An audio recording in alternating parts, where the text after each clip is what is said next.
맞습니다. 치매는 맞아요. 네. 또 뒷부분에 설명을 드리겠지만 치매 행위에 대해서는 이제 처벌하는 방법이 두 가지일 거잖아요.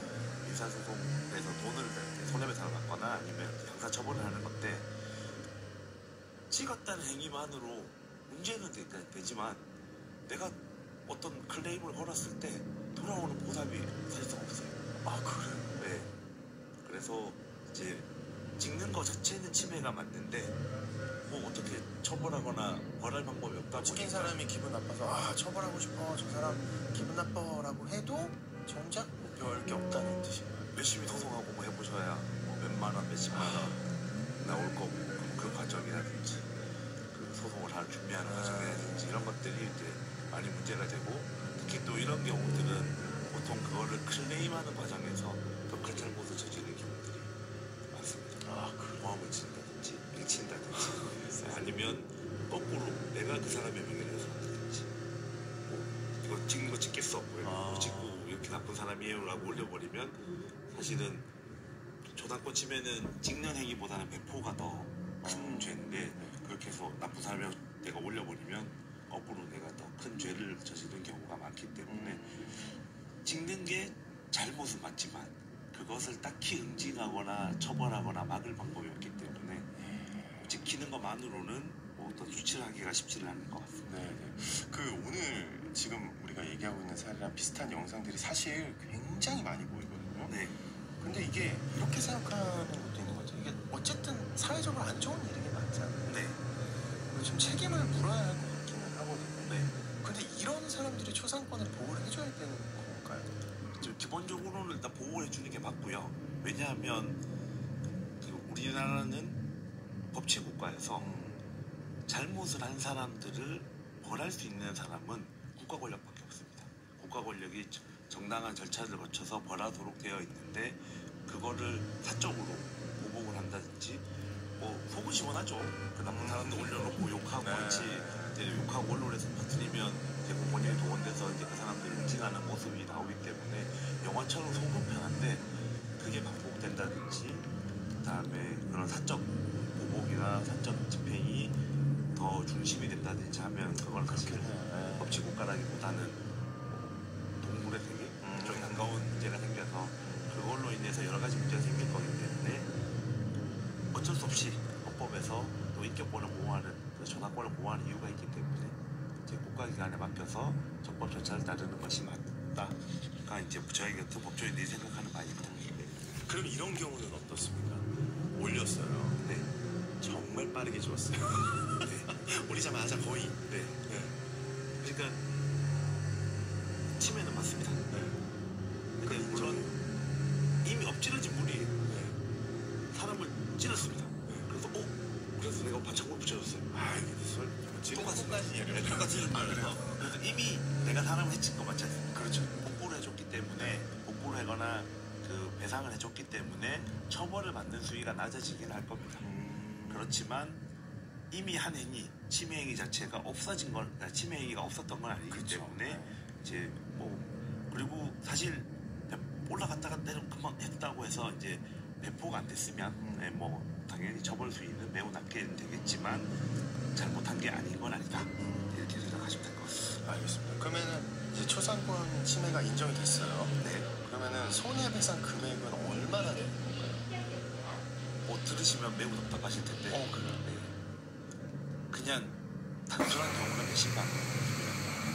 아주 심하다고 생각하는 경우, 아까 같은 사례가 막 100만 원 선일 것 같고, 뭐 방송사나 언론사나 그다음에 이런 자료를 배포해서 돈을 버는 그런 기관에서 영리 목적으로 배포했다고 보이더라도 사례에 보면 300만 원 정도였기 때문에 손해배상은 어쩌면 이제 국민감정에서 매우 낮게 책정되고 있다고 보시면 되겠습니다. 그렇군요.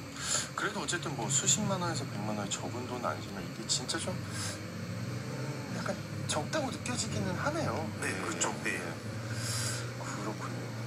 형사처벌 이런 쪽에 무게가 좀 더 실리겠네요. 그게 어떻습니까? 그렇죠. 그래서 아무래도 이제 이거는 손해배상 금액이 원하는 만큼 나올 확률이 좀 낮고 또 이 손해배상을 받기 위해서 너무 오랜 시간 동안 소송도 준비해야 되고 뭐 여러 가지 행동을 해야 되기 때문에 이제 민사상 손해배상보다는 형사 쪽, 처벌 쪽에 아무래도 기울어져 있습니다. 그 어떤 범죄로 이게 그러면 형사처벌이 된다면 어떤 범죄로 처벌을 받을 수 있는 건가요? 주로 명예훼손, 모욕 둘 중에 모욕. 하나인데 네. 요즘은 이제 명예훼손의 모욕은 기본적으로 사람들이 모였을 때 육성으로 하는 거를 기본으로 이제 일반 형법에 이렇게 규정을 해놨고 이제 요즘은 사이버 세상이 많으니까 그렇죠. 그게 훨씬 많죠. 네, 그래서 정보통신망법에 명예훼손죄를 조금 더 이제 강화해서 그래서 흔히 이제 요즘은 사이버 명예훼손죄라고 말을 하고 있습니다. 그래서 그걸로 주로 처벌을 받고 있고 그 처벌을 받는 이유는 이제 비방할 목적이 있었느냐를 이제 중심으로 해서 그 처벌을 할지 말지를 결정하고 있습니다. 그러니까 지금 또 궁금한 게 그런 비방할 목적인지 아닌지 네. 판단은 어떻게 할 수 있는 겁니까 그러면? 어려울 것 같은데 이것도. 그냥 뭐 판사님께서 알아서 판단을 하시는데 이제 역시 공익성의 문제인 거죠. 일단은 공익성이 있다라고 하면 비방할 목적이 없다라고 보여지는 거고 공익성이 없다라고 하면 이제 비방할 일단은 무언가 좋지 않은 장면을 찍어서 올렸다 혹은 찍었다는 거는 그 자체로 사실 비방할 목적이 있습니다. 이 사람을 칭찬하려고 찍는 건 아닐 거잖아요. 그렇죠. 네, 그래서 같이 욕을 하든지 뭐 원하고 할 목적을 찍 거기 때문에 그래서 그걸 찍는 자체만으로도 이미 비방할 목적을 존재를 하고 그것이 이제 공익성이 있느냐 없느냐를 가지고 서 역시 판단을 하게 되겠죠. 그렇구나. 그 아까 초상권 침해로 손해배상 따질 때도 그렇고 공익성을 좀 중요한 그 요소로 보고 있는 것 같은데 이게 이유가 있겠죠? 그렇죠. 이제 우리 사회를 유지하려면 많은 가치들이 서로 간에 존중받고 보전받아야 되는데 네. 그 중에서 이제 공익성과의 부딪히는 부분은 이제 표현의 자유 및 이제 사회 질서 유지 등의 목적으로 인해서 이 사람을 그러니까 이런 걸 널리 알려도 되느냐 그래서 경각심을 줘야 되느냐의 부분과 이제 그 사람 인격권 어쨌든 누구라도 사람들로부터 비방받거나 하면 그렇죠. 기분 나쁘고 불쾌하고 좀 더 나가면 이제 공격의 위험이라든지 안전에 해치는 위험이 있기 때문에 요거 두 가지를 어떻게 사회적으로 균질하게 유지해 갈 것이냐에 대한 이유 때문에 이제 공익성도 따지고 그 사람의 인격권도 따지고 이제 이렇게 하고 있습니다. 네. 근데 이게 막 올리다가 특히 약간 허위 사실 네. 이런 게 좀 이렇게 포함돼서 가미돼서 유포되는 경우가 있잖아요. 네, 그렇죠. 이럴 때는 뭐 당연히 더 무겁게 처벌받겠죠. 네, 뭐 조금 무거운 정도가 아니라 거의 그래요? 배에 가깝게. 그래서 정보통신망법에 보면 사실 적시 그러니까 있는 행위를 그대로 적시를 해도 죄는 죄입니다. 그래서 3년 이하의 징역, 3천만 원 이하의 벌금으로 처해지는데 허위 사실 적시의 경우에는 7년 이하의 징역, 5천만 원 이하의 벌금이라서 형량이 거의 2배 정도 높아진다라고 보시면 됩니다. 아이고, 그러니까 올릴 때는 한 번 더 생각하는 거. 예. 그렇죠. 네, 예. 당연히 그래야죠. 네, 그래야겠습니다. 이해관계 오늘 공익이라도 영상을 찍어서 유포하면 초상권 침해가 될 수 있는 문제에 대해서 살펴봤습니다. 법률사무소 세로의 박예준 변호사님과 함께했습니다. 오늘 고맙습니다. 감사합니다. 네, 0178님 환한 아침입니다. 정답 편의점인가요? 물음표 해주셨는데 네. 2276님이 대답하겠습니다. 편의점입니다. 아침 출근 준비 중 늘 듣고 있습니다. 오늘도 화이팅이에요 하고 보내주셨습니다.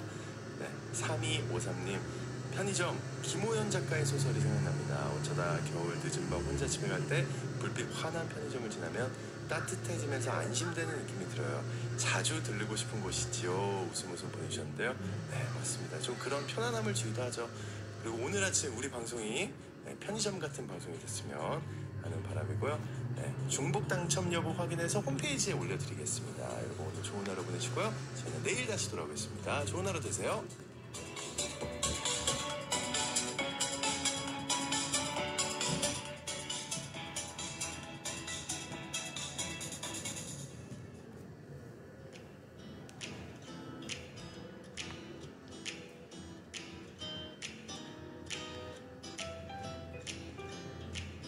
안녕하세요. 바른말 고운말입니다. 여러분은 혹시 누군가와 마주했을 때 왜 그런지는 모르겠지만 공연히 내가 좀 작아진다고 느꼈던 경험 있으신가요? 이렇게 힘이나 능력 같은 것이 다른 사람에게 눌린다는 뜻으로 쓰는 동사는 꿀리다가 있습니다. 꿀리다 이것을 글자로 쓸 때 꾸 밑에 리을 받침과 리을 히읗 받침 중에서 어느 것에 쓰는 것이 맞을까요? 꿀리다로 발음되는 동사라고 하면 제일 먼저 떠오르는 이것은 아마도 꼬 밑에 리을 히읗 받침을 쓰는 꼴리다가 생각이 됩니다. 이것은 무릎을 구부려서 바닥에 대다란 뜻을 가진 동사 꼴타의 피동사이기도 하고 사동사이기도 합니다. 그런데 누군가로 인해서 작아진다는 느낌을 뜻할 때는 왠지 무릎을 꿇는 것과 연관해서 생각할 수도 있을 것 같기는 하지만 이 경우에는 꼬 밑에 리을 받침을 쓰는 꼴리다가 맞는 표현입니다. 우리 팀이 상대에게 꼴릴 이유는 전혀 없어. 또는 선배들에게 조금 더 꼴리지 않는 실력을 갖추고 있다 할 때 리을 받침을 쓰면 됩니다. 동사 꼴리다는 기세나 형세가 줄거나 꺾이다라는 뜻도 있고요. 마음속으로 좀 캥기다라는 뜻도 있습니다. 그래서 가장의 실직으로 살림이 점점 꼴려 들어간다. 또는 그는 뭔가 꼴리는 데가 있는지 자신이 없어 보인다처럼 말합니다. 결국 동사 꼴리다는